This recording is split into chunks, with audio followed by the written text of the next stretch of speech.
আসসালামু আলাইকুম। তো আপনারা অনেকেই হয়তো hammer candle, inverted hammer, shooting star এবং হ্যাঙ্গিং ম্যানের নাম শুনেছেন। তো এই ক্যান্ডেলগুলো ব্যবহার করে কিভাবে শিওর ট্রেড করতে হয় এটা হয়তো অনেকেই জানেন না। তো আজকের এই ভিডিওতে আমি দেখাবো আপনারা এই ক্যান্ডেলগুলো ব্যবহার করে কিভাবে শিওর ট্রেড করবেন। তো সবাই সম্পূর্ণ ভিডিওটা কন্টিনিউ করবেন, তাহলে আশা করা যায় আপনাদের আর কোনো সমস্যা থাকবে না। তো আমরা প্রথমে এই লজিকটা আপনাদেরকে এক্সপ্লেন করে দেখাবো, তারপরে লাইভ মার্কেটেও আমি ট্রেড নিয়ে দেখাবো। তো সম্পূর্ণ ভিডিওটা কন্টিনিউ করেন। তো দেখেন এখানে স্ক্রিনে আপনি হয়তো দুটো দুটো করে 4টা ক্যান্ডেল স্টিক দেখতে পাচ্ছেন। তো এই 4টা ক্যান্ডেল স্টিকের আলাদা আলাদা নাম আছে, আমি আপনাদেরকে বলতেছি। দেখেন প্রথম দিকে যে 2টা ক্যান্ডেল দেখতে পাচ্ছেন, এই 2টা যদি চার্টের বটমের দিকে হয় মানে নিচের দিকে, তাহলে এটার নাম হবে হ্যামার ক্যান্ডেল। আর সেম ক্যান্ডেল যদি চার্টের টপের দিকে হয় মানে উপরের দিকে, তাহলে এটার নাম হবে হ্যাঙ্গিং ম্যান। দেখেন আমি লিখে দিচ্ছি, তাহলে ক্লিয়ার বুঝতে পারবেন। এটার নাম হ্যাঙ্গিং ম্যান। আর এই পাশের যে 2টা ক্যান্ডেল আছে, এই 2টা ক্যান্ডেল যদি আপনার চার্টের টপের দিকে হয়, তাহলে এটার নাম হবে শুটিং স্টার। আর সেম ক্যান্ডেল যদি আপনার চার্টের বটমের দিকে হয় মানে নিচের দিকে, তাহলে এই 2টা ক্যান্ডেলের নাম হবে ইনভার্টেড হ্যামার। দেখেন আমি এখানে লিখে দিচ্ছি, তাহলে বুঝতে পারবেন। আরেকটা বিষয় হলো, এখানে 2টা ক্যান্ডেলই যে একসাথে হতে হবে বিষয়টা কিন্তু এমন না। আমি 2টা করে আঁকাইছি কারণ এখানে আপনার যে কোনো সময় যে কোনো কালারের ক্যান্ডেল হতে পারে, সেটা রেড অথবা গ্রিন, এখানে একটা করে হলেই চলবে। তো এই ক্যান্ডেলগুলো মার্কেটে কিভাবে ব্যবহার করবেন দেখেন। এখানে মার্কেটে ব্যবহার করতে গেলে এমন করে মনে করেন যে 2-3টা রেড ক্যান্ডেল আসলো, এরপরে যদি মনে করেন আপনার একটা হ্যামার ক্যান্ডেল তৈরি করেছে, তো এমন করে একটা হ্যামার ক্যান্ডেল ক্রিয়েট করার পরে আমাদের একটা কনফার্মেশন নিতে হবে। কনফার্মেশনের জন্য এখান থেকে আমাদের একটা গ্রিন ক্যান্ডেল আসতে হবে। দেখেন এই গ্রিন ক্যান্ডেলটা কিন্তু আমাদের প্রিভিয়াস যে রেড ক্যান্ডেল ছিল, এই রেড ক্যান্ডেলের 50% লেভেলটা ব্রেক করে দিচ্ছে। 50% বলতে একটা ক্যান্ডেলের অর্ধেক সমান সমান একটা 50% হয়। তো 50% যখন এই ক্যান্ডেলটা ব্রেক করে দিবে, তখন আমরা এখান থেকে আপের জন্য এন্ট্রি করব, ওইটা আমাদের শিওর হবে। তবে এখান থেকে আমরা কেউ 1 মিনিটের এন্ট্রি করব না, এখান থেকে আমাদের 3 মিনিট আর 5 মিনিটের জন্য এন্ট্রি হতে হবে, তাহলে এই এন্ট্রিটা আমাদের শিওর হবে। আচ্ছা, তো আরেকটা বিষয় খেয়াল করেন, আমি কিন্তু এখানে আপনাদেরকে আগেই বলে দিয়েছিলাম, এখানে যে ক্যান্ডেলটা হবে হ্যামার ক্যান্ডেল, এটার কিন্তু কালার ম্যাটার করবে না। এটা রেডও হতে পারে অথবা এমন করে একটা গ্রিন ক্যান্ডেলও হতে পারে, যে কোনো কালারের হোক সমস্যা না। তো চলুন আমরা পরবর্তী লজিকটা দেখি। তো পরবর্তী লজিকটা হওয়ার জন্য এখান থেকে এমন করে গ্রিন ক্যান্ডেল আসতে হবে আপের দিকে। গ্রিন ক্যান্ডেল আসতে আসতে এখানে মনে করেন যে একটা হ্যাঙ্গিং ম্যান ক্যান্ডেল যদি তৈরি করে এমন করে, তো তৈরি করার পরে এখান থেকে আমাদের একটা কনফার্মেশন নিতে হবে। কনফার্মেশন নেওয়ার জন্য এখান থেকে এমন করে একটা রেড ক্যান্ডেল আসতে হবে, যে রেড ক্যান্ডেলটা আমাদের হ্যাঙ্গিং ম্যানের যে উইকটা আছে লোয়ার উইক, ওই লোয়ার উইকটা যেন ওই রেড ক্যান্ডেলটা ব্রেক করে দেয়। তো এখানে আরেকটা বিষয় হলো, একটা ক্যান্ডেল দিয়েই যে ব্রেক করতে হবে বিষয়টা কিন্তু এমন না। এখানে যদি পরপর 2টা ক্যান্ডেলও আসে তাহলেও কোনো সমস্যা না। দেখেন এমন করে একটা রেড ক্যান্ডেল আসলো এবং তারপরে যদি আরেকটা রেড ক্যান্ডেলও আসে তাহলেও কোনো সমস্যা না। জাস্ট আমাদের লোয়ার উইকটা এখান থেকে ব্রেক করতে হবে, তাহলে আমরা পরবর্তীতে এখান থেকে এন্ট্রি করতে পারবো।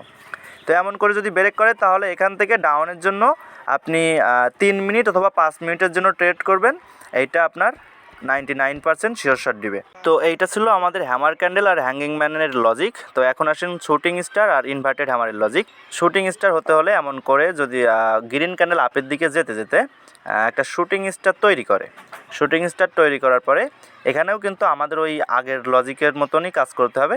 আমাদের একটা কনফার্মেশন লাগবে।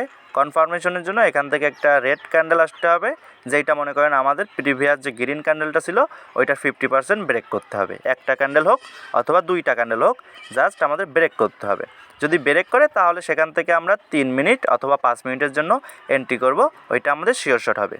তো পরবর্তীতে আসেন ইনভার্টেড হ্যামার ক্যান্ডেলের লজিকটা দেখি। তো ইনভার্টেড হ্যামারের লজিকে আমাদের এখান থেকে এমন করে ডাউনের দিকে রেড ক্যান্ডেল আসতে হবে, 2-3টা রেড ক্যান্ডেল আসতে সমস্যা নাই।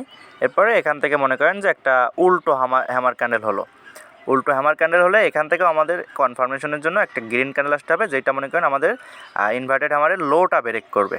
একটা ক্যান্ডেল হোক অথবা মনে করেন যে এখান থেকে এমন ছোট ছোট 2টা ক্যান্ডেল আসুক, যাই হোক আমাদের এক কথায় ওই যে লো পয়েন্টটা রয়েছে লোটা ব্রেক করতে হবে। তো লোটা যদি ব্রেক করে তাহলে এখান থেকে পরবর্তীতে আমরা আপের জন্য 3 মিনিট অথবা 5 মিনিটের জন্য ট্রেড করব, এটা আমাদের 99% শিওর শট হবে। তো চলেন এই লজিকটা আমরা মার্কেটে ব্যবহার করে আপনাদেরকে দেখাই যে এটা কেমন অ্যাকুরেসি দেয়। তো এখানে দেখেন আমি আপনাদেরকে মার্কেটে কিছু এক্সাম্পল দেখাই। এখানে মার্কেট আমাদের একটা ইনভার্টেড হ্যামার ক্যান্ডেল তৈরি করেছে, দেখেন আমি আপনাদেরকে ড্র করে দেখাচ্ছি। তো এইটা হলো আমাদের ইনভার্টেড হ্যামার। তো এইটা তৈরি করার পরে আমাদের এখানে একটা কনফার্মেশনের দরকার ছিল। কনফার্মেশনটা হলো আমাদের লোটা যেন কোনো ক্যান্ডেল দিয়ে ব্রেক করে। তো এই গ্রিন ক্যান্ডেলটা যখন মনে করেন আমাদের লোটা ব্রেক করে দিছে, তখন তার পরবর্তী ক্যান্ডেলে এখান থেকে আমরা কী করতাম, 3 মিনিট আর 5 মিনিটের জন্য যদি আপের দিকে ট্রেড করতাম, তাহলে এটা কিন্তু আমাদের 99% শিওর শট হতো। এখান থেকে দেখেন মার্কেট আপের দিকেই চলে গেছে। তো এইখানে দেখেন আরও একটা লজিক আমাদের সামনে পড়েছে। এখানে মার্কেট কী করেছে, একটা হ্যাঙ্গিং ম্যান ক্যান্ডেলস্টিক তৈরি করেছে। তো এখানে হ্যাঙ্গিং ম্যান তৈরি করার পরে আমাদের একটা কনফার্মেশনের দরকার ছিল যেন আমাদের লোটা ব্রেক করে। তো এই রেড ক্যান্ডেলটা আমাদের লো যখন ব্রেক করেছে, তার পরের ক্যান্ডেলে আমরা এখান থেকে যদি ডাউনে ট্রেড করতাম 3 মিনিট অথবা 5 মিনিটের জন্য, তাহলে এখান থেকে এটা আমাদের শিওর শট প্রফিট হইতো, কারণ এখানে সব ক্যান্ডেল দেখেন ডাউনের দিকেই গেছে। তো চলেন এখন আমরা আপনাদেরকে লাইভে ট্রেড করে দেখাই যে এটা লাইভে কেমন অ্যাকুরেসি দেয়। তো অনেকটা খোঁজাখুঁজির পরে দেখেন এখানে আমরা একটা শুটিং স্টার ক্যান্ডেলস্টিক খুঁজে পেয়েছি। আমি আপনাদেরকে ড্র করে দেখাচ্ছি। দেখেন এইটা হলো আমাদের শুটিং স্টার ক্যান্ডেল। তো এখান থেকে আমাদের কনফার্মেশনের জন্য দরকার ছিল আমাদের এই প্রিভিয়াস ক্যান্ডেলের 50%টা যেন ব্রেক করে। তো এখান থেকে দেখেন ওই রেড ক্যান্ডেলটা আমাদের 50% ব্রেক করে দিয়েছে। এখন আমরা চাইলেই এখান থেকে ডাউনের জন্য ট্রেড করতে পারি। তো এখান থেকে আমরা টাইমটা 4 মিনিট করে নেব। 4 মিনিট করে এখান থেকে দেখেন আমরা 2টা ডাউনের জন্য ট্রেড করে দিয়েছি। তো আশা করা যায় এই 2টা ট্রেড আমাদের লাস্ট পর্যন্ত শিওর শট প্রফিট দিবে, কারণ এখান থেকে আমরা সমস্ত কনফার্মেশন নিয়েই ট্রেড করেছি। তো আপনাদের যদি এই ভিডিওটা ভালো লাগে তাহলে ভিডিওতে একটা লাইক করে দিবেন এবং আমাদের টিকটক ফলো করে আমাদের পাশেই থাকবেন। আর আপনাদের পরবর্তীতে কেমন ভিডিও প্রয়োজন সেটার জন্য আপনারা কমেন্ট করবেন। আমি কিন্তু আমার টেলিগ্রাম মেম্বারদের মতামত নিয়েই ভিডিও বানাই, টেলিগ্রাম চ্যানেলে যে সমস্ত মেম্বার আছে তাদের মতামত নিয়ে। আচ্ছা, তো এখানে একটা লজিক বলি, দেখেন সবাই নিচের দিকে আমি যে লেভেলটা ড্র করেছি, আমাদের মার্কেটের টার্গেট কিন্তু ওই লেভেল পর্যন্ত। এখান থেকে এমন করে একটা অথবা 2টা ক্যান্ডেল ক্রিয়েট করে মার্কেট কিন্তু লাস্ট পর্যন্ত আমাদের এই নিচের লেভেলটা ফিল করবে, এতটুকু শিওর শট আমি আপনাদেরকে বলতে পারি, শিওরভাবে বলতে পারি। কারণ এখানে আমাদের হ্যামার অথবা ইনভার্টেড হ্যামার বা শুটিং স্টারের যে লজিকগুলো আছে, এই সমস্ত লজিক যদি আপনি জানেন তাহলে আপনি নিজেও বলে দিতে পারবেন যে মার্কেট কোন টার্গেট পর্যন্ত যেতে পারে। তো যাই হোক, এমন শিওর শট লজিক যদি আপনাদেরকে আরও প্রয়োজন হয় তাহলে কমেন্ট করেন পরবর্তীতে কেমন ভিডিও চান। আর এখানে দেখেন মার্কেট কিন্তু আমাদের ওই টার্গেট পর্যন্ত ইজিলি ফিল করে দিয়েছে এবং আমরা যে 2টা ট্রেড করেছিলাম 2টা ট্রেডও কিন্তু আমাদের 99% অ্যাকুরেসির সাথে শিওর শট প্রফিট করেছে। তো এমন শিওর শট লজিকের জন্য আপনারা আমাদের টেলিগ্রাম চ্যানেলে জয়েন করেন আর বেশি বেশি কমেন্ট করেন যে আপনাদের কোন লজিকের ভিডিও চাই। তো সবাই ভালো থাকবেন, আল্লাহ হাফেজ।